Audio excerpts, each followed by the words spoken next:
बदलते भारत की शान।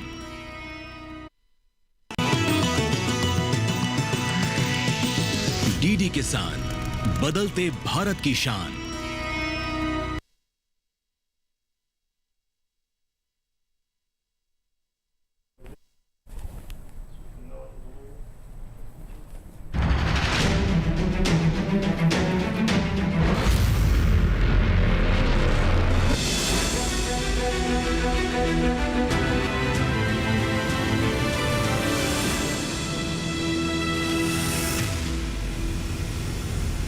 नमस्कार, स्वागत है आपका हेलो किसान में। मैं हूं अंजू सिंह। हेलो किसान एक लाइव फोन इन कार्यक्रम है जिसमें हम कृषि संबंधी तमाम विषय आप किसानों के लिए लेकर आते हैं। उन पर होती है विस्तृत चर्चा और साथ ही आपके सवालों के जवाब दिए जाते हैं, वो भी लाइव। तो आज किस विषय पर हम चर्चा करने वाले हैं और साथ ही लेंगे आपके सवाल।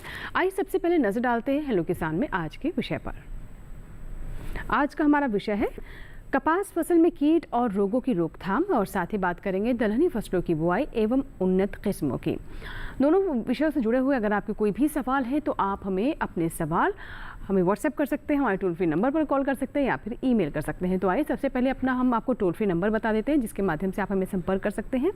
हमारा टोल फ्री नंबर है 1800-113060। दूसरा नंबर भी नोट कर लें 1800-113061। टोल फ्री यानी इस पर आपको कोई शुल्क नहीं लगेगा। और अब नोट कर लें हमारा व्हाट्सएप नंबर, ये भी आपके लिए उपलब्ध है। व्हाट्सएप कर सकते हैं अपने सवाल, टेक्स्ट मैसेज भेज सकते हैं, वॉइस नोट भेज सकते हैं 8800520717।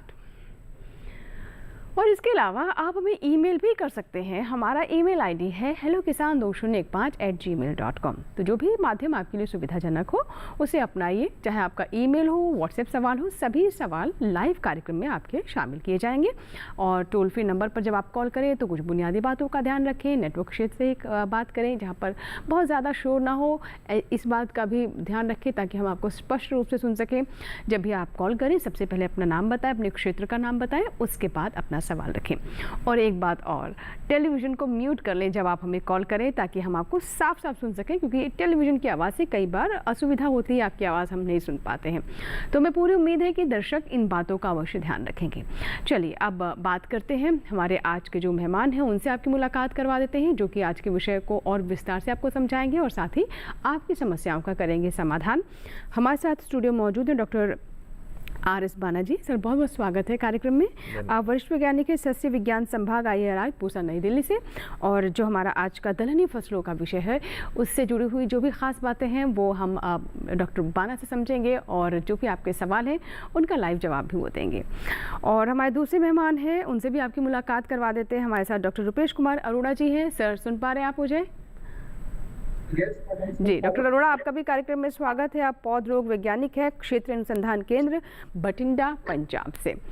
तो जो हमारा आज का कपास का विषय है उससे जुड़े हुए जो भी सवाल हैं उसमें हमारी मदद डॉक्टर अरोड़ा करेंगे। सर एक बार फिर आपका स्वागत है कार्यक्रम में। तो दर्शकों से हम कहेंगे कि अपने सवालों के साथ तैयार रहें और अपने सवाल ईमेल करें, व्हाट्सएप करें या फिर हमारे टोल फ्री नंबर पर भी कॉल कर सकते हैं। जो भी आपके लिए सुविधाजनक हो उस मोड को आप अपना सकते हैं। और आज के विषय पर बारी बारी चर्चा करते हैं। तो सर सबसे पहले अगर हम दलहनी फसलों की बात करें और दलहनी फसलों में बुआई और उन्नत किस्मों की हम बात कर रहे हैं, और अब हम देख रहे हैं कि सरकार भी दलहन को काफ़ी प्रोत्साहित कर रही है, चाहे MSP में हम देख रहे हैं कि इजाफा किया जा रहा है, अच्छी किस्में आप वैज्ञानिक विकसित कर रहे हैं। और जो एक बीच में समय आया था कि किसान जो था वो दलहनी फसलों से थोड़ा दूर हो रहा था, तो उसे रिवाइव करने का भी प्रयास किया जा रहा है। तो ऐसे में बहुत आवश्यक है कि जो वैज्ञानिक विधियाँ हैं, जो नई नई किस्में हैं, इसके बारे में हमारे किसान जाने। तो कितना महत्वपूर्ण है आज के दौर में, और इस जो हम एक दलहनी फसलों को लेकर काफ़ी सचेत भी हैं, कैसा प्रभाव देखने को मिल रहा है? अगर दलहन की बात करें तो हमारा देश दुनिया में अग्रणी राष्ट्रों में शुमार है और दुनिया का 2/3 से अधिक चना उत्पादन हमारे देश में होता है। और हमारे देश में दलहनी फसलों की आवश्यकता की अगर हम बात करें तो योजनागत विकास के बावजूद भारतीय कृषि में लगभग आधा हिस्सा आज भी बारानी क्षेत्रों के अंतर्गत आता है, जिसमें या तो सिंचाई के साधन उपलब्ध हैं ही नहीं, हैं तो बड़े सीमित हैं। तो ऐसी दशाओं में जो चना या मसूर या अन्य दलहन वर्गीय फसलें हैं वो भी सरवाइव कर जाती है। और कम पानी वाले और जो कम उर्वरा शक्ति वाली मृदाएं हैं वहां पर चने की और मसूर की फसल अच्छे से उत्पादन देती है। रही बात इनके महत्व की, तो भारतीय संस्कृति में हालांकि इसकी ज़्यादातर जो चना की उत्पत्ति पश्चिमी एशिया मानी जाती है, परंतु ये भारतीय संस्कृति में इतना रच और बस गया है कि सदियों से इसके जो पकवान बनते हैं, व्यंजन बनते हैं या इसका बिल्कुल साबुत उपयोग इतना रम करते चुका हैं है हमारी संस्कृति जी, में जी। तो इसमें ये हमारे स्वास्थ्य न केवल पोषण के लिए बल्कि पशुओं के लिए भी, विशेषकर भेड़ बकरियों के लिए और ऊंट जैसे पशु हैं उनके लिए एक उन्नत चारे का स्रोत है। साथ ही ये मृदा की उर्वरा शक्ति को भी बढ़ाते हैं। तो दलहन वर्गीय फसलों का और जो खाद्यान्न वाली फसलें निरंतर लेते रहते हैं उससे मृदा की उर्वरा शक्ति, मृदा की भौतिक, जैविक और रासायनिक संरचनाओं में नुकसान हुआ है। तो ऐसी जो दलहन वर्गीय फसलें हैं उनको फसल प्रणालियों में समाहित करने से न केवल मृदा शक्ति में सुधार होता है, किसान की आय में वृद्धि होती है, साथ ही लागत में भी कमी आती है। बहुत सारे फायदे हैं, चाहे वो हम पोषण सुरक्षा की बात करें या फिर मिट्टी की सेहत के सुधार की बात करें। और अब हम देख रहे हैं कि हमारे किसान रसायनों का इस्तेमाल कम से कम करना चाहते हैं। वो ऐसे संसाधनों के बारे में ज़्यादा सोचते हैं जो प्राकृतिक हो, और इसमें फसल चक्र का बहुत महत्वपूर्ण रोल है। और जब फसल चक्र की बात करते हैं तो इसमें हम दलहन को बिल्कुल नहीं भूल सकते हैं। तो बिल्कुल अभी जैसे डॉक्टर बाना ने बताया कि इससे मिट्टी की उर्वरा शक्ति बेहतर होती है, पोषण सुरक्षा के बारे में भी हमने आपको बताया, और हमारा देश जो कि विविधताओं से भरपूर है, यहाँ पर दालों की अगर हम बात करें तो वो प्रोटीन का बहुत अच्छा सोर्स भी है। तो इन सभी बातों को ध्यान में रखते हुए हमारे किसान दलहनी फसलों की ओर अपना रुझान बनाए रखें। और ज़्यादा बात ना करते हुए आइए देखते हैं ये रिपोर्ट।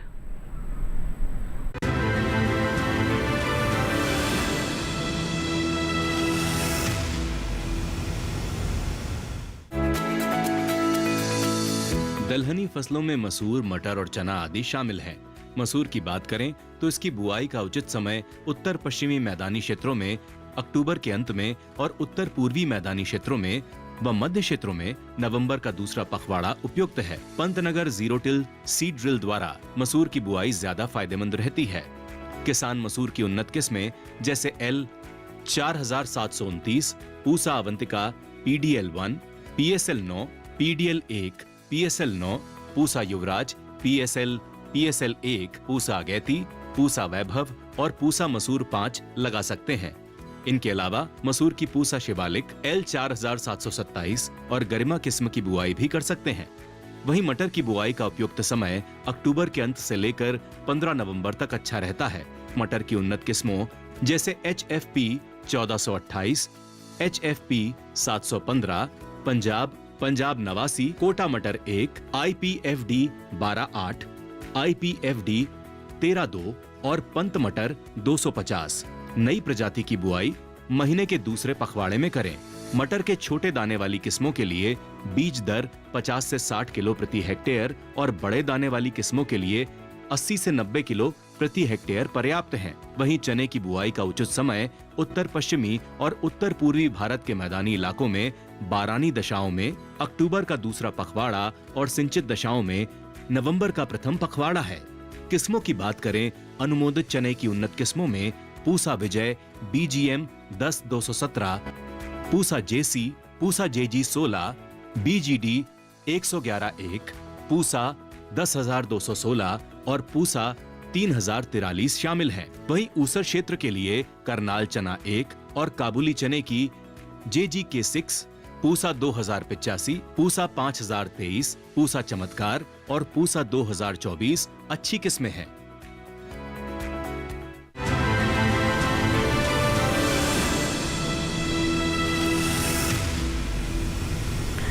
तो ये थे दलहनी फसलों पर हमारी रिपोर्ट। अगर आप कुछ भी जानना चाहते हैं, दालों से जुड़ा हुआ कोई भी आपका सवाल है तो स्वागत है, हमें ज़रूर इसके बारे में जानकारी दें, अपना सवाल हम तक पहुंचाएं।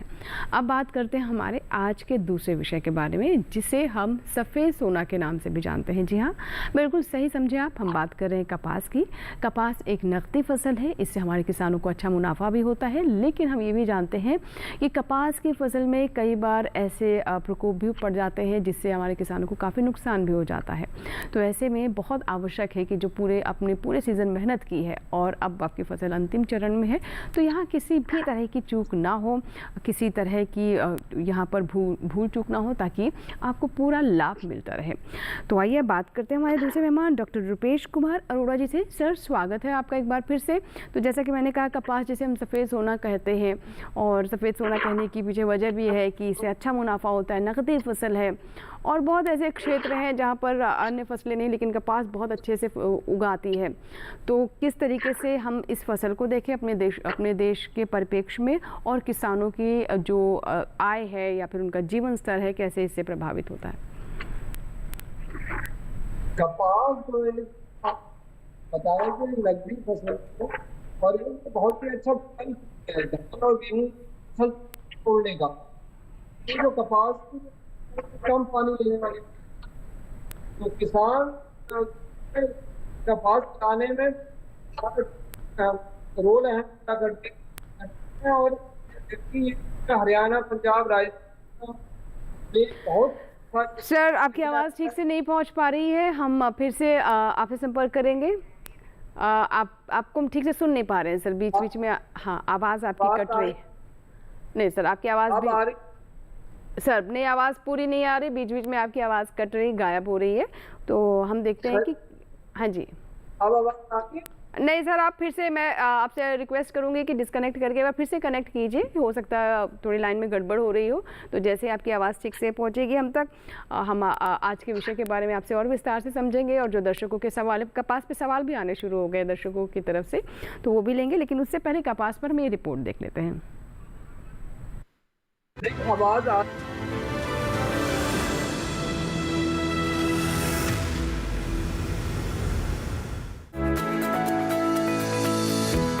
कपास को सफेद सोना भी कहा जाता है, जो कि एक महत्वपूर्ण नकदी फसल है। कपास में कई तरह के कीट और रोग लगने की आशंका रहती है। पहले बात करते हैं कपास में लगने वाले कीटों की।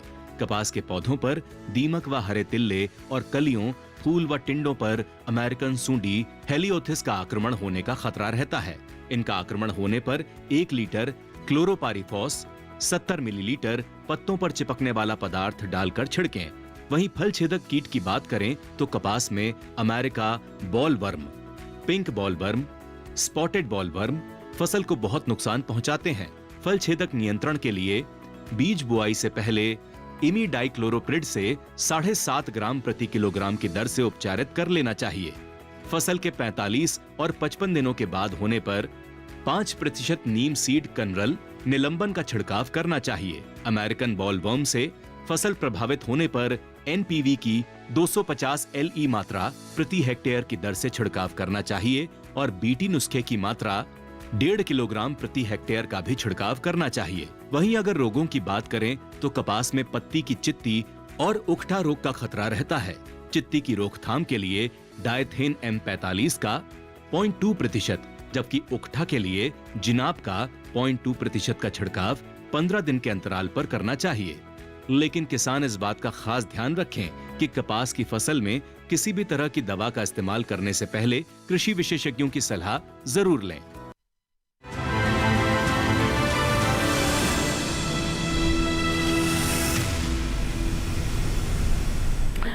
तो भी आपने कपास पर भी रिपोर्ट देखी, जिसमें हमने आपको बहुत सारी बातें बताई। लेकिन अगर आपको कोई और जानकारी भी चाहिए, कुछ समस्या आप फेस कर रहे हैं जिसका समाधान नहीं मिल पा रहा है, तो आज का मंच आपके लिए है।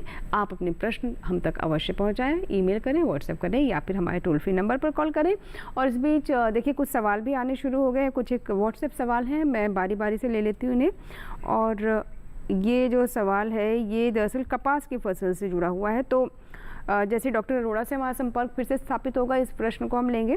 अब से दलहनी फसलों की बात कर लेते हैं, और जैसे आज का दलहनी फसलों में बुआई एवं उन्नत किस्मों की हम बात कर रहे हैं, तो शुरुआत से ही करते हैं। किस तरीके से खेत की तैयारी करनी चाहिए? पहले तो किस्मों का चुनाव क्षेत्र के अनुसार, अलग अलग क्षेत्रों के अनुसार होता है, और उसके बाद हमें खेत की तैयारी करनी होती है। तो क्या बताना चाहेंगे इसके बारे में? खेत की तैयारी की मैं बात बताना चाहूँगा, क्योंकि जो दलहन वर्गीय फसलें हैं अमूमन बारानी क्षेत्रों में लगाई जाती है, असिंचित क्षेत्रों में लगाई जाती है, जहाँ पे दो तरीके से खेती होती है।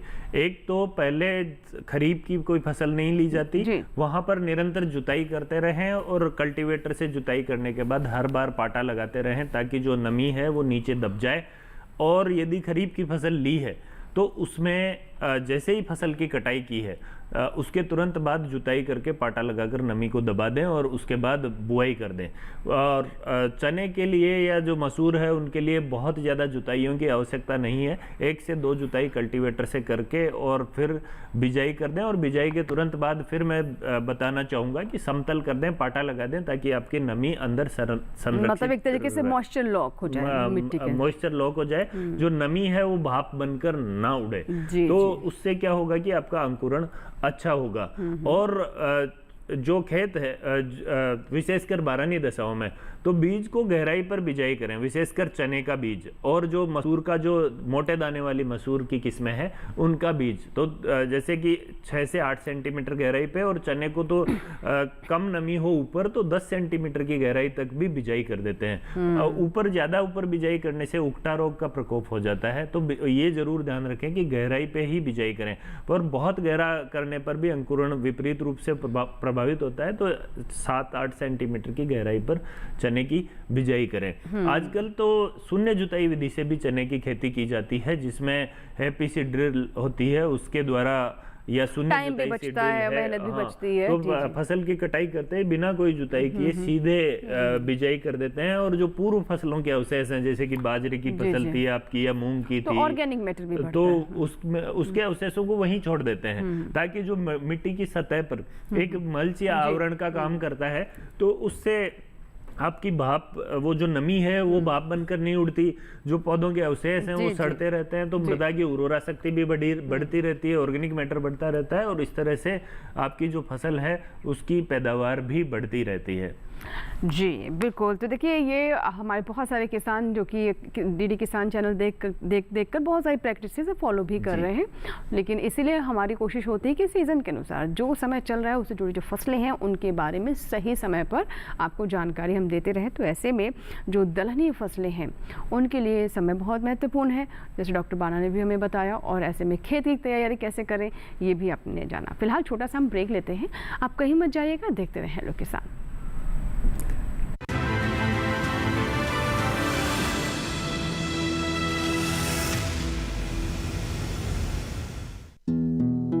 हर साल फसल कटाई के बाद पराली जलाना कई तरह के प्रदूषण और स्वास्थ्य समस्याओं को जन्म देता है। पराली जलाने से पर्यावरण में carbon dioxide, carbon monoxide, nitrogen oxide, sulphur dioxide और मीथेन की अधिकता हो जाती है, जिससे लोगों को आंखों में जलन, सांस लेने में दिक्कत, खुजली और एलर्जी जैसी समस्याएं बढ़ जाती हैं। ऐसे मौसम में अस्थमा के मरीजों को ज्यादा समस्या होती है। पराली जलाने से मिट्टी को उपजाऊ बनाने वाले किसान के मित्र कीट भी मर जाते हैं, जिससे मिट्टी की उर्वरक क्षमता को बहुत ही क्षति पहुंचती है। किसान भाई सरकार द्वारा दी जा रही पराली प्रबंधन योजनाओं का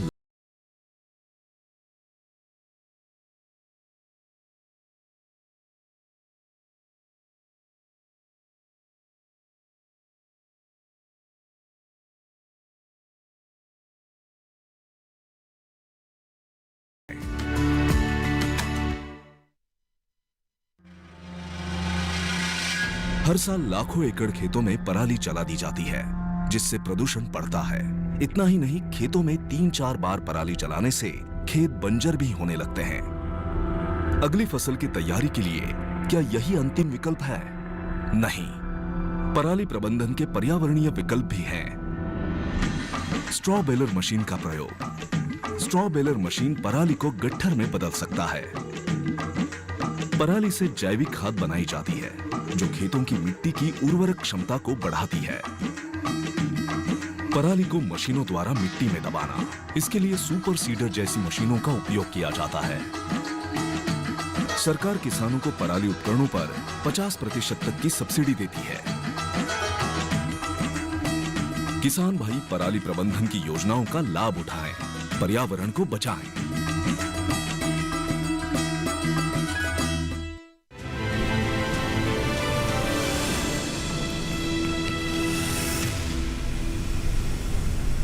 ब्रेक के बाद एक बार फिर आपका स्वागत है। आप देख रहे हैं हेलो किसान। अगर आप अभी हेलो किसान के साथ जुड़ रहे हैं तो आज के विषय आपके लिए हम फिर से दोहरा देते हैं। आज हम बात कर रहे हैं कपास फसल के बारे में और साथ ही जानकारी दे रहे हैं कि कैसे दलहनी फसलों की बुआई करें, अच्छी किस्में कौन कौन सी हैं। इन दोनों विषय से जुड़े हुए अगर आपके कोई भी प्रश्न है, कोई भी आशंका है तो ये मंच आपके लिए है। इस बीच हमारे एक दर्शक जुड़ रहे हैं, विपिन, जिन्होंने सागर से में कॉल किया है, मध्य प्रदेश के सागर से। विपिन जी, स्वागत है आपका हेलो किसान में। बताइए क्या प्रश्न है? जी नमस्ते मैम। नमस्कार विपिन जी। खेती की समस्याओं का जो रखते हैं पूरा ध्यान, खेती की समस्याओं का जो रखते हैं पूरा ध्यान, ऐसा है अपना कार्यक्रम हेलो किसान। अरे वाह, क्या बात है। पशुपालन या कीटों से परेशान, बस कॉल करें या व्हाट्सएप ईमेल, सारे सवालों का मिलेगा समाधान। कार्यक्रमों से रेगुलर जुड़े रहें और कहते रहें हेलो किसान। वाह वाह, क्या बात है विपिन जी, खुश कर दिया आपने। और ऐसे ही आप सभी हमारा दर्शक मार्गदर्शन करते रहें, अपने विचार हम तक पहुंचाते रहें ताकि हम आपके लिए ऐसे अच्छे कार्यक्रम बनाते रहें। तो विपिन जी बिल्कुल, जो मेरा शौक था उसे आज आपके सामने रख दिया, यही मेरा कोशिश था। और मेरे दो सवाल हैं जी। दलहनी फसलों के बारे में जानना था। जिन लोगों के पास पानी की बहुत अधिक कमी है और दलहनी फसलें उनके पास विकल्प रहता है, तो छोटी वाली मटर, मसूर, चना या सरसों, इन चारों में से कौन सा विकल्प अच्छा रहेगा और कौन सी चीज लगानी चाहिए? और दूसरा सवाल ये था कि अगर खेतों में नमी है, जो मानसून की बारिश की नमी है, तो क्या पलेवा करना आवश्यक है या ऐसे भी बुआई की जा सकती है? ठीक है, दोनों बहुत ही अच्छे व्यवहारिक इनके सवाल हैं। उनके सवाल हमेशा अच्छे रहते हैं। हमारे नियमित दर्शक हैं, इनका सवाल जरूर आता है कार्यक्रम में और इनके सवाल हमें एक दिशा भी दे देते हैं। तो बात करते हैं दलहनी फसलों के बारे में। जैसे मैंने कहा पानी की कमी है, तो कौन सी इसमें दलहनी फसलों में कौन सी फसल चुने? जो बारानी क्षेत्र है उन्हीं के लिए दलहनी फसलें हैं। तो यदि हम बात करें कौन सी फसल लेनी है, तो चना और मसूर बारानी अवस्था में हो जाता है। साथ ही इन्होंने सरसों के बारे में भी एक विकल्प पूछा है। तो सरसों भी बारानी दशाओं में अच्छा उत्पादन देती है, परंतु जो पोस्ट मानसून सीजन में सरसों थोड़ी अगेती बुआई करनी हो तो सही है,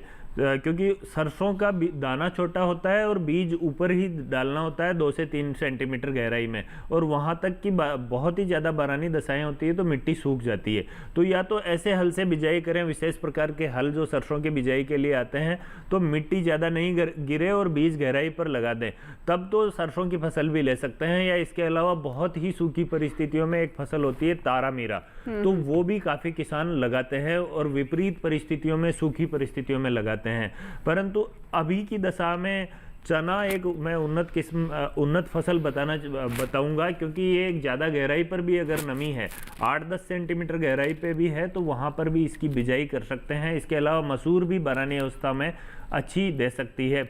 और रही बात पलेवा करने की, तो आपके यदि अच्छी नमी है तो कोई आवश्यकता नहीं है आपको पलेवा करने की, आप बिना पलेवा ही सीधी बिजाई कर सकते हैं। हाँ, ये जरूर देख लें कि यदि 8-10 सेंटीमीटर की गहराई तक मिट्टी में नमी नहीं है और आपके पास सिंचाई के साधन उपलब्ध हैं, तो पलेवा करके ही बिजाई करें, ताकि जो शुरुआती अवस्था में फसल नमी की कमी से जूझती है उससे ना जूझे, अंकुरण अच्छा हो और शुरुआत में एक बार फसल अच्छे से जम जाती है तो बाद में सिंचाई देने की आवश्यकता नहीं होती है। गहराई से जो नमी, क्योंकि बरसात के मानसून के नीचे तो नमी है ही, तो वहां तक पहुंच जाती है। इसके अलावा बारानी क्षेत्रों में एक्वा बुआई भी करते हैं, यानी कि जो आपकी सीड्रिल होती है उसमें पानी की टंकी लगा के और पानी साथ में गिराते रहते हैं, तो अंकुरण एक बार हो जाता है, उसके बाद गहराई तक जो जड़ें होती है वो पहुंच जाती है। तो यदि आपके पास एक्वा सीड्रिल टाइप की भी मशीन है तो उस दशा में भी पलेवा करने की आवश्यकता नहीं है। आप साथ में बीज के साथ में उर्वरक के घोल वाला पानी डाल देते हैं, उससे भी अंकुरण हो जाता है और जो जड़ों की वृद्धि शीघ्र होती है उसकी वजह से जो प्रारंभिक फुटाव होता है फसल का वो अच्छा हो जाता है। तो इस तरह से आप बहुत अच्छा सवाल था इनका सर, पलेवा वाली सवाल भी हमने ले लिया। और दूसरा इनका सर एक और सवाल था, नहीं कौन सी फसल लें और पलेवा करें या नहीं करें, दोनों सवालों का मैंने जवाब इनको और दे दिया। पलेवा जैसे कि आप कह रहे हैं कि अगर मॉइस्चर है ही तो फिर उसका मकसद भी यही होता है। अब हम एक और सवाल ले लेते हैं, व्हाट्सएप सवाल आया है। डॉक्टर अरोड़ा, आप मुझे सुन पा रहे हैं? हेलो डॉक्टर अरोड़ा, क्या आप तक मेरी आवाज पहुंच पा रही है? मैं सुन पा रहा हूँ मैडम, आप मेरी आवाज आ रही है? सर अभी भी ठीक से तो आवाज़ नहीं आ रही, लेकिन हम कोशिश करते हैं, शायद हम सुन पाए आपको। सर, ये अंकुर सहाय हमारे दर्शक हैं आजमगढ़ उत्तर प्रदेश से, और कपास पर ये जानना चाहते हैं कि कपास की फसल में रोग प्रबंधन किस प्रकार करें। कपास की फसल में सफ़ेद मक्खी का प्रकोप या डाउनी मिल्ड्यू का जो रोग होता है वो होने के कारण क्या है, इसकी पहचान कैसे करें और रोकथाम।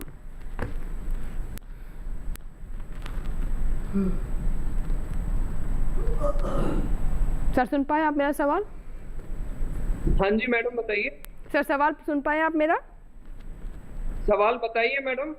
जी सर, मैं सवाल दोहरा देती हूँ फिर से। अंकुर सहाय हमारे दर्शक हैं आजमगढ़ से, और जानना चाहते हैं कपास में रोग प्रबंधन किस प्रकार करें। कपास की फसल में सफ़ेद मक्खी का प्रकोप हो जाता है, और इसके बाद डाउनी मिल्ड्यू की जो रोग है उसके लिए क्या किया जाए, कारण क्या है, लक्षण क्या है? कपास में सफेद मक्खी का तो बहुत बड़ा रोग रहता है कि झाड़ देती है, और अगर उसको ज्यादा होता है तो मक्खियां बता देती है। इसके रोकथाम के लिए दवाइयां हैं जो छिड़काव के लिए सिफारिश करी जाती है, जैसे तकमीना है, फोटो है, लाला है। सर, आवाज़ नहीं आ पा रही है आपकी डॉक्टर अरोड़ा, अभी भी हम आपको नहीं सुन पा रहे हैं, और हमारे दर्शक भी यहाँ पर जाना चाहते होंगे, लेकिन थोड़ी सी यहाँ पर सुविधा हो रही है, आपकी आवाज़ ठीक से नहीं आ पा रही है। तो सर, आप कुछ इसमें बताना चाहते हैं? जो भी कोई भी फसल है उसमें एक तो ये ध्यान रखें कि बिना आवश्यकता के आप कोई भी कीटनाशकों का उपयोग नहीं करें। यदि सफेद मक्खी का प्रकोप जो इसका आर्थिक जो इकोनॉमिक थ्रेशोल्ड लेवल है उससे अधिक हो तभी छिड़काव करें। तो ये किसी भी जो भी चूसक कीड़े हैं उसमें इमेडाक्लोप्रिड जो दवा है उसका छिड़काव करें यदि बहुत ज़्यादा प्रकोप होता है उस अवस्था में। और ये भी ध्यान रखें कि आजकल जो बोटेनिकल इंसेक्टिसाइड हैं, जैसे कि नीम का जो बीजों का सत है, यानी कि नीम सीड कर्नेल एक्सट्रैक्ट, 5% का इसका घोल करके भी आप छिड़काव कर सकते हैं, और उससे भी ये जो चूसक कीड़े हैं उनसे बच सकते हैं। साथ ही मैं ये बताना चाहूँगा कि जो रोगों का प्रकोप है उसके लिए चाहे कोई सी भी फसल हो, कपास की फसल हो या दलहन वर्गीय फसल हो, बीजों को उपचारित करके ही बुआई करें। उससे क्या होता है कि बहुत कम मात्रा में फफूंदनाशी या कवकनाशी या जो जीवाणुनाशी है उनका उपयोग करते हुए ही आप जो फसल है उसको रोग मुक्त रख सकते हैं। इसके अलावा फसल चक्र अपनाएं ताकि कीटों और रोगों का प्रकोप कम हो। बिल्कुल बिल्कुल, तो फसल चक्र अपनाएं ताकि कीटों का प्रकोप कम हो, और फसल चक्र मतलब दलहनी फसलें उसमें बहुत महत्वपूर्ण रोल निभाती हैं। अब सर, एक और हमारे पास सवाल आया है, ये भी ले लेते हैं। और मटर की कौन सी किस्म इस मौसम में बेहतर रहेगी? बलराज खेरा है हिमाचल प्रदेश से। जी, मटर की कई सारी किस्में हैं। कोई भी किस्म का चयन करने से पहले आपके क्षेत्र के लिए जो संस्तुत किस्में हैं और आपकी अवस्थाओं के लिए संस्तुत किस्म है उसी का उपयोग करें। कुछ किस्में हैं जैसे कि हमारे पूसा संस्थान की है, जो पूसा प्रभात है, पूसा प्रगति है, पूसा किरण है, पूसा मुक्ता है। इसके अलावा उत्तरा, अपर्णा, पंत मटर 5, इस तरह की जो किस्में हैं उनका उपयोग कर सकते हैं। और किस्म का खरीदने के लिए कोई भी किस्म बीज खरीदें तो आप सरकारी संस्थानों जैसे कि राज्य के बीज निगम है या राष्ट्रीय बीज निगम है, कृषि विश्वविद्यालय है या ICAR के संस्थान है, वहीं से बीज खरीदें। यदि बाजार से बीज खरीदते हैं तो उसका पक्का बिल जरूर लें। अगर घर का बीज उपयोग कर रहे हैं तो उन बीजों का उपयोग करें जो पूर्व के सालों में अच्छा उत्पादन देते रहे हों।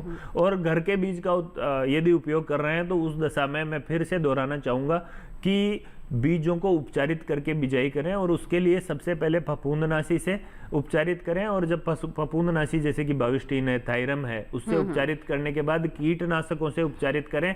और अंत में जो जीवाणु टीका होता है उनका उपयोग करें। दलहन वर्गीय फसलों में राइजोबियम का जो टीका होता है और उसके साथ ही PSB का टीका होता है, उससे बीज को उपचारित करें। आजकल पूसा संस्थान ने एक पूसा संपूर्ण करके नाइट्रोजन, फास्फोरस और पोटास तीनों पोषक तत्व पौधों को उपलब्ध कराने के लिए भी टीका विकसित किया है। और जो लिक्विड जैव उर्वरक हैं उनका उपयोग करने से वो ज़्यादा फायदेमंद रहते हैं। इन जैव उर्वरकों का उपयोग करने से लगभग 25% तक आप जो फर्टिलाइजर है, उर्वरक है, उनकी बचत कर सकते हैं। तो इससे आपकी लागत भी कम होगी मृदा में जो सूक्ष्म जीव है उनकी संख्या बढ़ने से मृदा की जैविक दशा में भी सुधार होगा। जी जी, ठीक है सर, बहुत अच्छी बातें बताई आपने।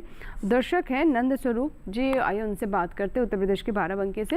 हेलो हेलो जी, नंद स्वरूप मिश्रा जी। मेरा नाम नंद स्वरूप मिश्रा है बाराबंकी जी, से। जी। मैं जानना चाहता जो हमारी दलहनी फसलें होती है जिसमें कहते हैं कि प्यारा कार्तिक 3 अषाढ़ जो किसान समय से नहीं बोया दलहनी फसल उसकी मेहनत और उपज हो गई सब बेकार। तो ऐसी दशा में जो है हमारी दलहनी फसल जो बोते हैं इसके साथ हम और कौन सी फसलें जो जिससे हमारा फसल का विद्युतीकरण भी हो सके और गहरी जड़ वाली उथली जड़ वाली कौन सी फसलों का चुनाव करें जिससे अधिक पैदावार मिल सके। जी जी, नंद स्वरूप जी, आप जैसे प्रगतिशील किसान रहेंगे और ये हमारा बना रहेगा संबंध डीडी किसान का और किसानों का, तो बिल्कुल आप किसानों की मेहनत बेकार नहीं जाएगी, इसीलिए हम यहाँ पर हैं ताकि आपकी इन आशंकाओं को हम दूर कर सके। सर क्या कहना चाहिए? मैं नंद स्वरूप मिश्रा जी को ये बताना चाहूँगा, आप जैसे नियमित जो दर्शक हैं उनको बाकी किसानों को भी बताना चाहिए कि जो फसलें हैं उनका विविधीकरण बहुत आवश्यक है। और जैसा कि आपने पूछा कि गहरी जड़ों वाली फसलों के साथ उतली जड़ों वाली, यानी कि आप अंतः फसलीकरण की बात कर रहे हैं, इंटरक्रॉपिंग की बात कर रहे हैं, तो इस मौसम में जो आने वाला मौसम है, रबी का मौसम है, उसमें आप गेहूं के साथ चना या मसूर की फसल ले सकते हैं। इसके अलावा जौ के साथ भी ले सकते हैं और जई के साथ भी, कुछ क्षेत्रों में जो चारे वाली जई लगाते हैं उसके साथ भी दलहन वर्गीय फसलें। तो कुछ कतारें बीच में लगाने से क्या होता है कि अलग अलग गहरी जड़ों वाली फसलों के साथ उतली जड़ें वाले लेने से क्या होता है कि अलग अलग मृदा की गहराइयों से पोषक तत्वों का और नमी का अवशोषण होने से जो हमारे पोषक फसल है उसको पोषक तत्व भी भरपूर मिलते हैं और मृदा उर्वरता का भी विनाश होने से हम बचा सकते हैं। साथ ही जो अंतः फसलीकरण करते हैं उससे एक तरह का हमारा बीमा हो जाता है फसल का, किसान को आय का एक इंश्योरेंस हो जाता है कि एक फसल किसी कारणवश फेल भी हो जाती है तो दूसरी फसल का आपको उत्पादन मिलता है। तो इस तरह से जो अंतः फसलीकरण की आपने बात करी ये और फसल विविधीकरण की बात करी, ये जरूर अपनाना चाहिए। साथ ही दूसरे तरीके का फसल विविधीकरण भी करना चाहिए जहाँ पे एक ही प्रकार की फसलें, जैसे कि दलहन धान के बाद गेहूँ और या बाजरे के बाद गेहूं की फसल लेते हैं, उसके स्थान पर दलहनी फसलों का फसल चक्र में समावेश करना अति आवश्यक है ताकि आपके न केवल मृदा की उर्वरता दीर्घ काल तक बनी रहे बल्कि किसानों की जो लागत है उसमें भी कमी हो और आय में निरंतरता बनी रहे, लगातार अच्छी आय किसानों को मिलती रहे। जी जी बिल्कुल, तो आय सुनिश्चित रहे। इसमें भी हम देख रहे हैं कि चाहे हम बात करें कि किस तरीके से आप फसल विविधीकरण कर सकते हैं, इसके बहुत सारे फ़ायदे हैं।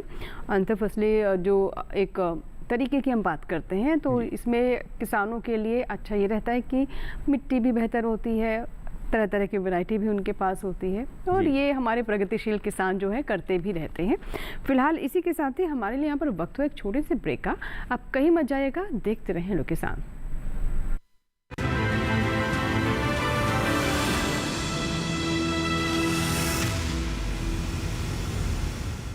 अगली फसल का टाइम तो कभी थोड़ा ही रह गया।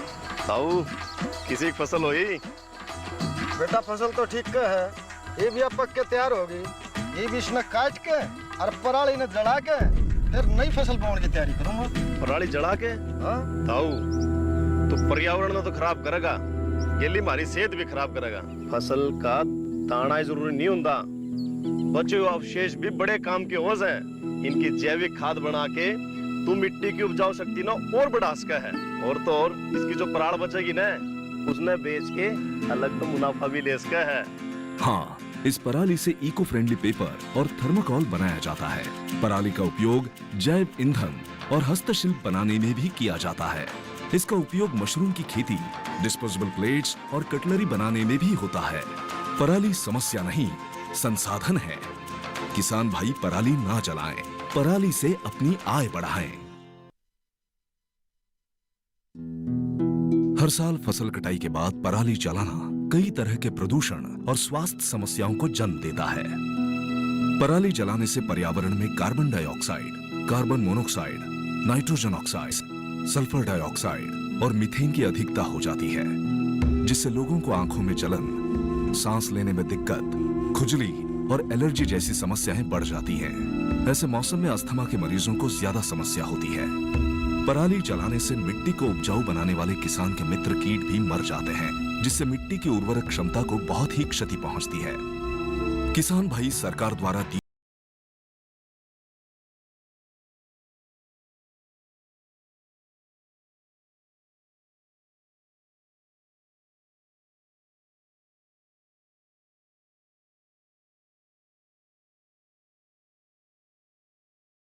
और स्वास्थ्य को बचाएं।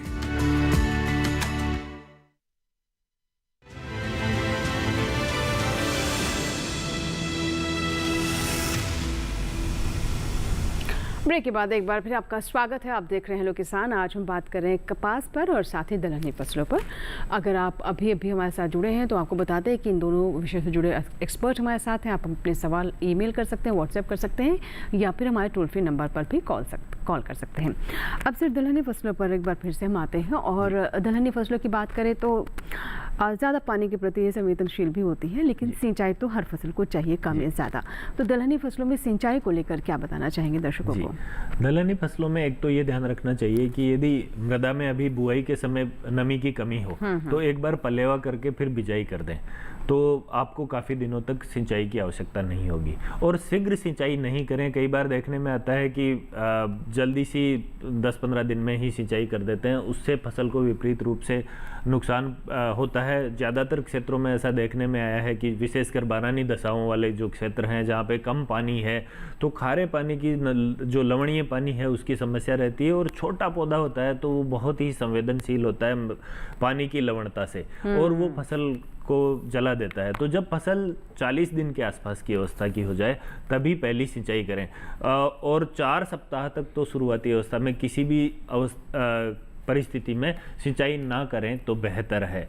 और चना या मसूर में जब पहली सिंचाई करें तो 40 दिन के आसपास में कर दें ताकि फूल आते समय मृदा में पर्याप्त नमी हो।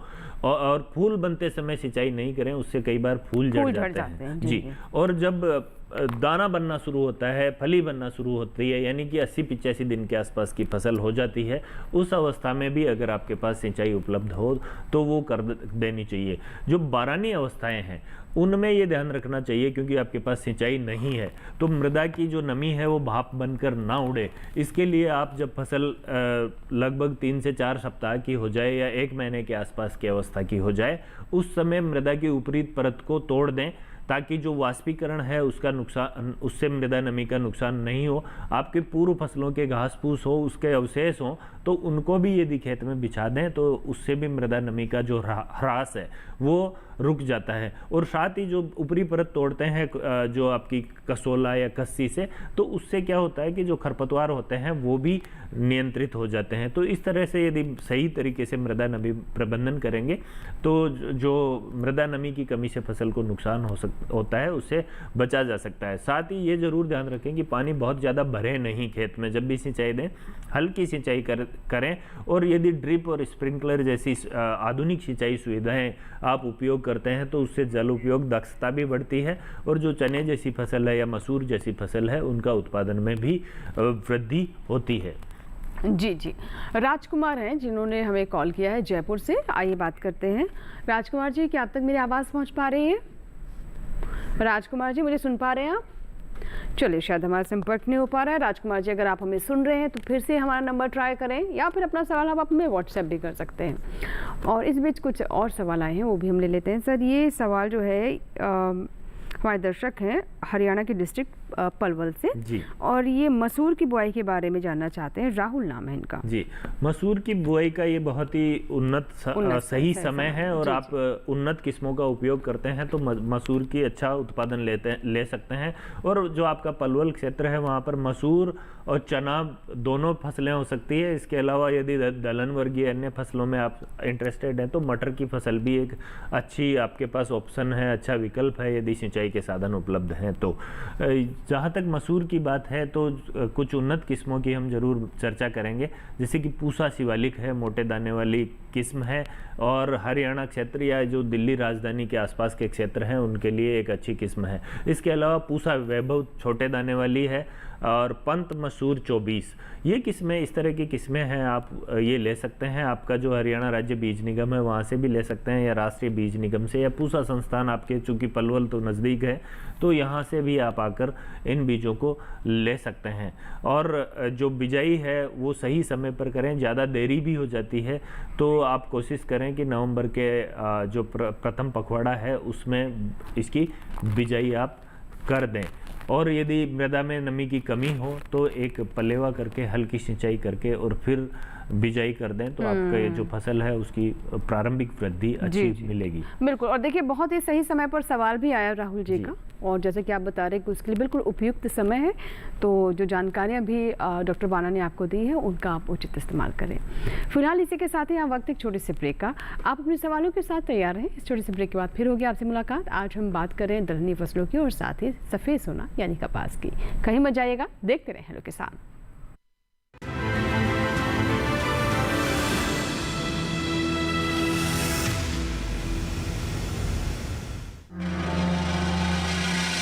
हर साल लाखों एकड़ खेतों में पराली जला दी जाती है, जिससे प्रदूषण बढ़ता है। इतना ही नहीं, खेतों में 3-4 बार पराली जलाने से खेत बंजर भी होने लगते हैं। अगली फसल की तैयारी के लिए क्या यही अंतिम विकल्प है? नहीं, पराली प्रबंधन के पर्यावरणीय विकल्प भी हैं। स्ट्रॉ बेलर मशीन का प्रयोग। स्ट्रॉ बेलर मशीन पराली को गट्ठर में बदल सकता है। पराली से जैविक खाद बनाई जाती है जो खेतों की मिट्टी की उर्वरक क्षमता को बढ़ाती है। पराली को मशीनों द्वारा मिट्टी में दबाना, इसके लिए सुपर सीडर जैसी मशीनों का उपयोग किया जाता है। सरकार किसानों को पराली उपकरणों पर 50% तक की सब्सिडी देती है। किसान भाई पराली प्रबंधन की योजनाओं का लाभ उठाएं, पर्यावरण को बचाएं। अगली फसल का टाइम तो कभी थोड़ा ही रह गया। ताऊ किसी की फसल हुई? बेटा फसल तो ठीक है, ये भी अब पक के तैयार होगी। ये भी इसने काट के और पराली ने जड़ा के फिर नई फसल बोने की तैयारी करूंगा।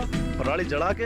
हाँ ताऊ तो पर्यावरण तो खराब करेगा, ये लिए हमारी सेहत भी खराब करेगा। फसल का ताना जरूरी नहीं होता, बचे हुए अवशेष भी बड़े काम के होज हैं। इनकी जैविक खाद बना के तू मिट्टी की उपजाऊ शक्ति ना और बढ़ा सका है।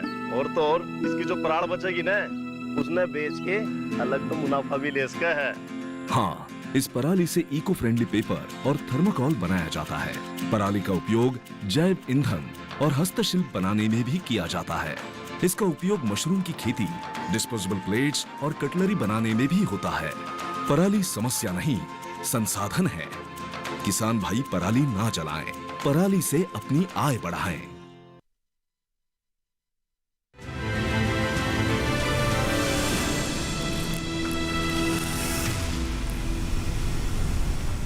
ब्रेक के बाद एक बार फिर आपका स्वागत है। आज हम बात कर रहे हैं कपास की और साथ ही दलहनी फसलों की। आइए बात करते हैं हमारे एक्सपर्ट डॉक्टर अरोड़ा से, हमारे साथ बने हुए हैं जी। सर मुझे सुन पा रहे हो आप? हाँ जी मैडम, सुन पा रहा हूँ मैं। जी जी सर, तो जैसे हमारे दर्शक पूछ रहे थे, कुछ का जवाब डॉक्टर बाना ने दे दिया था। जैसे कपास की फसलों में जो सफ़ेद मक्खी का और डायनो मिल्ड्यू का जो एक प्रकोप हो जाता है, इसके बारे में क्या बताएंगे? कपास की जो फसल है उसमें सफेद मक्खी का प्रकोप बहुत रहता है, जिससे झाड़ पे भी बहुत फर्क पड़ता है। तो इसके ये है कि इसके लिए जब भी 6 चिट्टा मच्छर कहेंगे या व्हाइट फ्लाई कहेंगे, अगर पत्ती के नीचे दिखे तो तब तक वो स्टेज आ जाती है कि हमें उस पर छिड़काव करना चाहिए। तो सबसे पहले तो नीम का छिड़काव की आवश्यकता पड़ती है कि 1 लीटर जो है प्रति एकड़ के हिसाब से छिड़काव करें। अगर इसकी संख्या बढ़ जाती है चिट्टे मच्छर की या व्हाइट फ्लाई की, तो कई कीटनाशक हैं जैसे कि सफीना है, क्लेस्टो है, पोलो है, उलाला है, ये कुछ एक दवाइयां हैं, ये कीटनाशक हैं जिसके छिड़काव से हम व्हाइट फ्लाई की रोकथाम कर सकते हैं। क्योंकि व्हाइट फ्लाई की अगर रोकथाम ना करें तो इससे सूटी मोल्ड की भी दिक्कत आ जाती है। और दूसरा डाउनी मिल्ड्यू जो है वो दक्षिण भारत में कई जगह देखी जा सकती है, और जहाँ पे बारिश ज़्यादा हुई हो या उमस ज़्यादा हो या पानी कई बार लगा चुके हों, मतलब ह्यूमिडिटी होती है, अगर ओस ज्यादा रहती है तो वहां पे दिक्कत आने की संभावना रहती है, और उसके लिए केमिस्टार टॉप है दवाई, जो 200 ml 200 लीटर पानी में मिला के आप छिड़काव कर सकते हैं जी। जी जी जी जी बिल्कुल। तो ये बहुत अच्छी जानकारी आपने दी सर। और कपास से जुड़े हुए दर्शकों से कहेंगे और भी अगर आपके कोई सवाल है तो आप हमें ज़रूर भेजें, व्हाट्सएप करें, ईमेल करें, या फिर हमारे टोल फ्री नंबर पर भी कॉल कर सकते हैं। डॉक्टर बाना, अब आपसे जानना चाहूँगी दलहनी फसलों के बारे में, पोषक तत्व प्रबंधन किस तरह से करना चाहिए? दलहन वर्गीय फसलें हैं, उनमें पोषक तत्व प्रबंधन के लिए जो अंतिम जुताई करते हैं उससे पहले 5 से 7 टन या आप बाद में जैविक खेती करना चाह रहे हैं तो 10 टन गोबर की खाद या 5 टन वर्मी कंपोस्ट भली प्रकार से सड़ी हुई होनी चाहिए गोबर की खाद, वो बुआई से लगभग 2 से 3 सप्ताह पहले दे दें। यदि ज़्यादा जल्दी बुआई करनी है तो उस अवस्था में थोड़ा जैविक जो तत्व हैं, यदि आप ऑर्गेनिक फार्मिंग नहीं कर रहे हैं तो थोड़ा सा कम मात्रा में डाल दें, और मिट्टी की जांच जरूर करवा लें। जो भी आपकी राजकीय या जो सरकारी प्रयोगशालाएं हैं आपके पास, केवीके हैं, या जो आपके राज्य के जो प्रयोगशालाएं हैं वहाँ पर, और उसमें जो संस्तुत है या जो आपकी जिला पुस्तिका है उसमें संस्तुत पोषक तत्वों का ही प्रयोग करें। यदि मिट्टी की जांच नहीं करा रखी है उस दशा में 20 किलोग्राम नाइट्रोजन, ये मसूर के लिए, चना के लिए और मटर के लिए लगभग 20 किलोग्राम नाइट्रोजन बुआई से पहले दे दें। और उसके बाद तो क्या होता है, जब फसल 2 से 3 सप्ताह की हो जाती है तो उसकी जड़ों में गांठें बनकर और अपना नाइट्रोजन फसल खुद बनाना शुरू कर देती है। तो शुरुआती अवस्था में फसल में नाइट्रोजन की कमी नहीं हो तो उस दशा में 20 किलोग्राम नाइट्रोजन, उसके अलावा 40 से 50 किलोग्राम फास्फोरस सिंचित अवस्थाओं में और 30 से 40 किलोग्राम फास्फोरस असिंचित अवस्थाओं में। इसी तरह से पोटासियम 40 किलोग्राम सिंचित अवस्थाओं में और 20 किलोग्राम असिंचित अवस्थाओं में फसल की बिजाई से पूर्व ही दे दें। कुछ ऐसे क्षेत्र भी हैं जहां पर जिंक की कमी है तो उनमें जिंक सल्फेट के द्वारा 25 किलोग्राम जिंक सल्फेट बुआई से पूर्व ही डाल दें। और तो इस तरह से आप पोषक तत्व प्रबंधन करेंगे तो आपकी फसल भरपूर पैदावार देगी।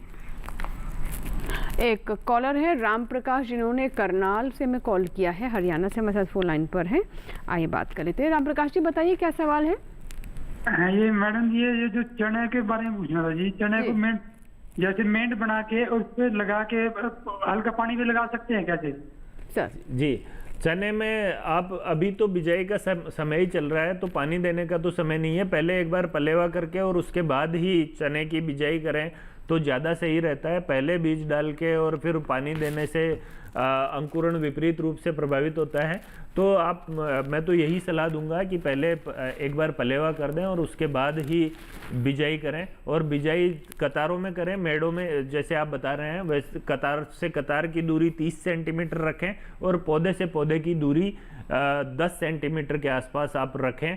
और जो बीज है वो जो छोटे दाने वाली किस्में हैं उनका लगभग 60 किलोग्राम बीज प्रति हेक्टेयर, और जो मोटे दाने वाली किस्में हैं उनका लगभग 80 किलोग्राम बीज लें और उन्नत किस्मों की ही बिजाई करें। जैसे कि पूसा मानव है, पूसा 372 है, पूसा 1103 है, पूसा 547 है, या पूसा धारवाड़ प्रगति है। तो ऐसी किस्में हैं जो चने की उन्नत किस्में हैं और करनाल क्षेत्र में आपको अच्छा उत्पादन दे सकती है। जी, अब एक हमारे पास सवाल आया है, व्हाट्सएप सवाल है और कपास से जुड़ा हुआ सवाल है। ये हमारे दर्शक हैं प्रदीप चौधरी मध्य प्रदेश से। कपास के पौधों की पत्तियां लाल पड़ने पर क्या उपाय किया जाए? डॉक्टर अरोड़ा, एक तो पहली बात तो ये हम समझेंगे कि कपास की पत्तियां लाल क्यों पड़ती हैं और अगर ऐसा होता है तो क्या किया जाए? के 2 कारण होते हैं। एक तो मैग्नीशियम सल्फेट की घाट रहती है। अगर मैग्नीशियम सल्फेट एक खुराकी तत्व है, अगर उसकी मिट्टी में उपलब्धता कम है तो उसके लिए मैग्नीशियम सल्फेट 1 किलो 100 लीटर पानी में 1 एकड़ के हिसाब से 2 स्प्रे होते हैं 15 दिन के अंतराल के अंदर।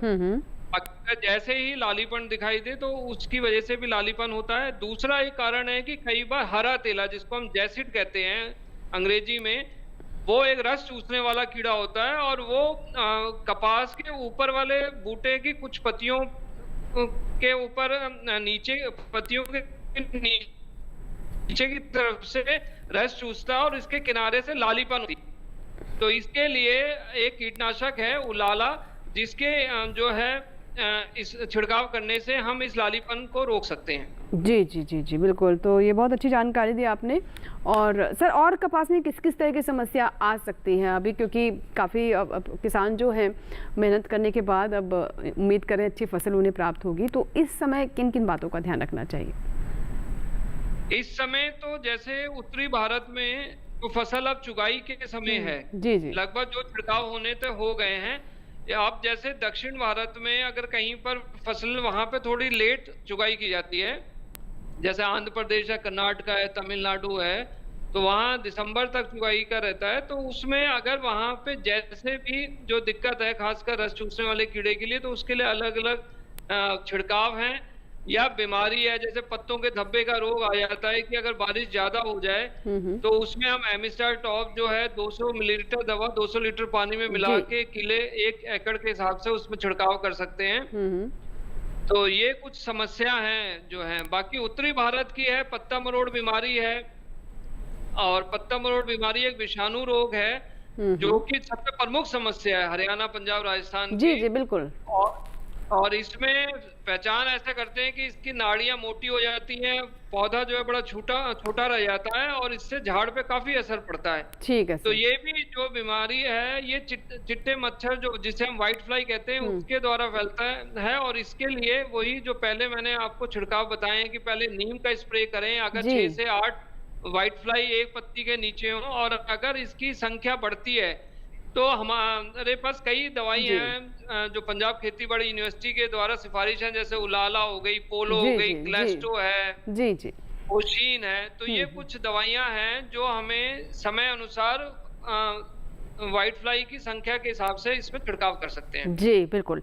जी सर, ब्रेक लेना होगा मुझे यहाँ पर, तो थोड़ा सा एक समय हम यहाँ पर ब्रेक के लिए ब्रेक लेते हैं और ब्रेक के बाद फिर आपके पास आएंगे और कपास से जुड़ी और भी बातें आपसे जानेंगे। फिलहाल छोटा सा ब्रेक।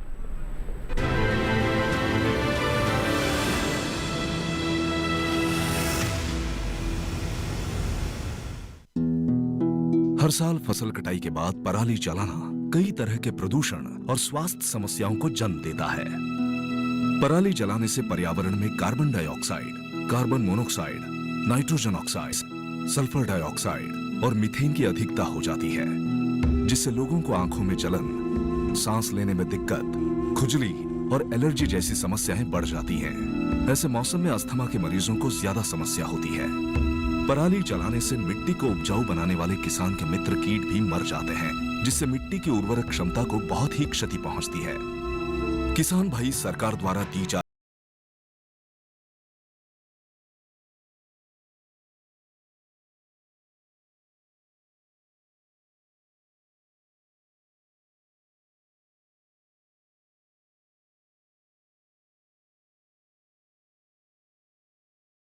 बचाएं।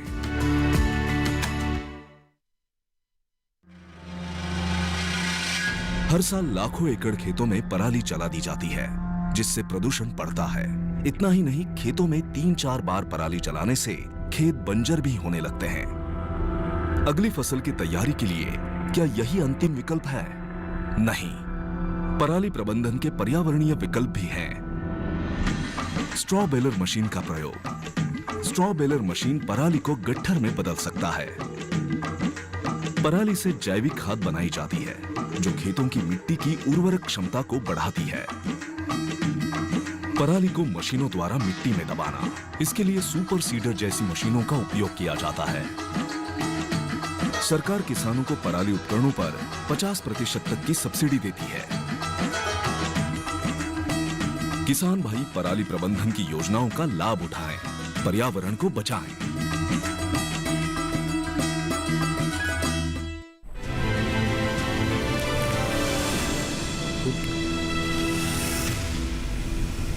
ब्रेक के बाद एक बार फिर आपका स्वागत है। अब कपास से जुड़ा एक प्रश्न ले लेते हैं। सर, हमारे पास सवाल आया है ये, और हमारे दर्शक हैं जो कि जिन्होंने गुजरात से हमें ये सवाल भेजा है, और ये कह रहे हैं कपास में फसल में बहुत ज़्यादा, क्योंकि बारिश बहुत ज़्यादा हुई है तो इसका विपरीत असर देखने को मिल रहा है। इनका ये भी कहना है कि फसल सूख रही है, तो सर ये क्या वजह हो सकती है? फसल के सूखने के 2 कारण होते हैं। 2 से 3 कारण है कि अगर पानी की समस्या हो, पानी कम लगे तो उसमें हीट स्ट्रेस लग जाता है, तो उसमें भी बूटा जो है छोटा रहता है, सूखने रहता है। और जो है कपास की फसल ज्यादा पानी लगने की वजह से, जैसे भारी बारिश हो जाए या पानी खड़ा हो जाए, तो उस समस्या में भी जो कपास की फसल सूख जाती है जी, क्योंकि उसमें पानी खड़ा रहने की वजह से उस जो कपास की जड़ें हैं उसमें हवा की आवाजाही में थोड़ा सी अवरोध आता है, और जिसके कारण जो है कपास की फसल सूख जाती है। और भी कारण है सूखने के, जैसे कि अगर हमारे पास इनका सवाल है सर कि करें क्या, अब क्या किया जाए? नहीं, उसमें जहां भी कपास की खेती करी जाती है वहां पे पानी की निकास का हमेशा ध्यान रखना चाहिए। पानी खड़ा नहीं रहना चाहिए उस खेत के अंदर। जी जी, ठीक है सर। तो अगर बारिश की वजह से अगर पानी खड़ा रह गया तो ये कपास फसल बहुत सेंसिटिव होती है। बिल्कुल सर, तो बिल्कुल। ये जी सर, बिल्कुल आपने बहुत महत्वपूर्ण मैं थोड़ा सा कहना चाहूंगा कि पानी की निकास कर दें और साथ ही जो मृदा की ऊपरी परत है वो तोड़ दें, ताकि जो मृदा में वायु संचार है वो ठीक प्रकार से होता रहे। और आगे के लिए भी ध्यान रखें कि जो मेड़े हैं वो इस प्रकार से बनाएं कि खेत में पानी ना भरें, ताकि आपकी जो एक बहुत महत्वपूर्ण फसल है उसका नुकसान ना हो। जी जी, बिल्कुल। बहुत बहुत शुक्रिया डॉक्टर रुपेश हमारे साथ जुड़ने के लिए और दर्शकों के सवालों के जवाब देने के लिए। डॉक्टर भाना, आपका भी बहुत बहुत शुक्रिया। और कुछ आप संदेश भी देना चाहते हैं दर्शकों को? जी, मैं दर्शकों को यही संदेश देना चाहूंगा कि जो पराली है आपके खेतों में, आपकी खरीफ फसलों की पराली है या जो फसल अवशेष है, उनको बिल्कुल नहीं जलाएं। ये आपके लिए एक तरह से सोना है, अमूल्य संसाधन है। इसको या तो खेत में बिछाकर एक मल्च के रूप में अगली फसल में काम में लें, या इसके जो अन्य उपयोग हैं उनमें पशुधन के चारे के रूप में या अन्य उपयोगों में उपयोग लें। ये आपके लिए बहुत लाभदायक है। इसको खेतों में मिलाने से आपकी खेती है वो बहुत उपजाऊ बन जाएगी और इसका नुकसान ना करें। बिल्कुल। तो पराली को लेकर हम लगातार दर्शकों को जागरूक कर रहे हैं। हमारे किसान चैनल के माध्यम से भी हम पूरी एक मुहिम चला रहे हैं ताकि हमारे जो किसान हैं वो इसके फायदे समझे। ये कहना तो बहुत आसान है कि पराली ना जलाएं, लेकिन उसके बाद उन्हें करना क्या है ये समझाना भी उतना ही महत्वपूर्ण होता है, जिसका प्रयास हम लगातार कर रहे हैं। सर, बहुत बहुत शुक्रिया हमारे साथ जुड़ने के लिए और दर्शकों को इतनी महत्वपूर्ण जानकारी देने के लिए। इसी के साथ ही आज के हेलो किसान में फिलहाल इतना ही, लेकिन अगले अंक का विषय क्या है आइए डालते हैं नजर। अगले अंक का हमारा विषय मोटे अनाज का खाद्य प्रसंस्करण, और साथ ही बात करेंगे रबी फसलों में खरपतवार नियंत्रण पर। आपके जो भी सवाल है आप हमें ईमेल भी कर सकते हैं। हमारा ईमेल आईडी एक बार फिर से नोट कर लें, hellokisan2015@gmail.com। हमारा टोल फ्री नंबर जो कि कार्यक्रम के बाद भी आपके लिए उपलब्ध रहेगा, आप हमारा टोल फ्री नंबर नोट कर लें, यानी डीडी किसान का कॉल सेंटर नंबर 1800-113061। सोमवार से शनिवार सुबह 6 बजे से रात 10 बजे के बीच कॉल करें और अपने सवाल इस पर रिकॉर्ड करवाएं। और इसके अलावा एक और जानकारी आपके लिए, आप हमारा ये कार्यक्रम यानी हेलो किसान यूट्यूब चैनल पर भी देख सकते हैं। इसके लिए इस QR कोड को स्कैन करें और डीडी किसान के यूट्यूब चैनल पर जाएं, जहां पर हेलो किसान के आज के एपिसोड को दोबारा देख सकते हैं। पुराना भी कोई एपिसोड देखना चाहते हैं तो वो सुविधा भी आपके लिए है। आप हमारे चैनल को सब्सक्राइब ज़रूर करें, जो भी कार्यक्रम पसंद है उन्हें लाइक करें, कमेंट के माध्यम से अपना फीडबैक भी हम तक पहुँचाते रहें। इसी के साथ यहाँ लेंगे आपसे इजाज़त। आप बनी रहें दूरदर्शन किसान के साथ। नमस्कार।